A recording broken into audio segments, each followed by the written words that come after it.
यहां धर्म का तात्पर्य धार्मिक मान्यताओं से नहीं है, बल्कि हमारे कर्तव्य से है। जैसे ही हम किसी पर कोई प्रश्न करते हैं, सामने वाला तपाक से बोल उठता है, पहले अपना धर्म निभाओ, उसके बाद किसी पर सवाल उठाना। वो कहना चाहता है कि अपना काम ठीक से करो, फिर दूसरों पर कार्य ना करने का आरोप लगाओ। हम अक्सर एक दूसरे पर उसके धर्म पर खरे उतरने की मांग करते रहते हैं, बिना ये सोचे कि धर्म वास्तव में क्या है, उसकी हमारे जीवन में कितनी भूमिका है। एक व्यक्ति का समाज में क्या धर्म होता है, एक पति या पत्नी का एक दूसरे के प्रति क्या धर्म होता है, या धर्म के कितने स्वरूप हो सकते हैं। वैसे तो धर्म के अनेक पहलू हैं, लेकिन सबसे खास बात धर्म की यह है कि वो सबको जिम्मेदार बनाने की बात करता है। और जो भी इस संसार में है उसका अपना एक धर्म होता है। उदाहरण के लिए पेड़ का धर्म है छाया और फल देना, नदी का धर्म है जीवनदायी जल बनकर बहते रहना, बादलों का धर्म है जल बरसाना, और सूर्य का धर्म है प्रकाश देना। इसी प्रकार मनुष्य का धर्म है उदार होना, सदाचारी और सद्व्यवहारी होना। मनुष्य का एकमात्र धर्म है प्राणी मात्र के प्रति उदारता का व्यवहार। इसीलिए भारत में कर्म से अधिक महत्व सदाचार को दिया गया है।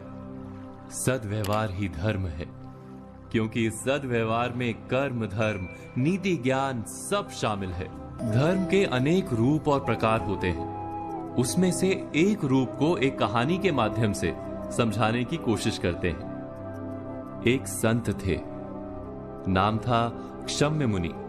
सहायता और सहनशीलता को उन्होंने अपना धर्म बना रखा था।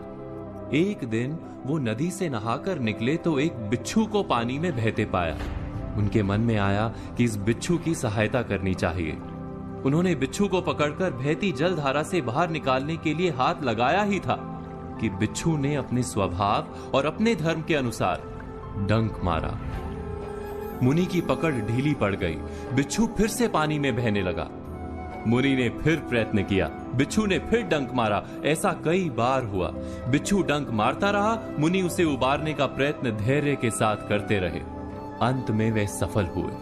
बिच्छू को जीवन दान देकर मुनि आश्रम की ओर जाने लगे, तब तट पर उपस्थित लोगों ने प्रश्न किया कि आपने उस डंक मारने वाले बिच्छू की प्राण रक्षा के लिए इतना कष्ट क्यों सहा?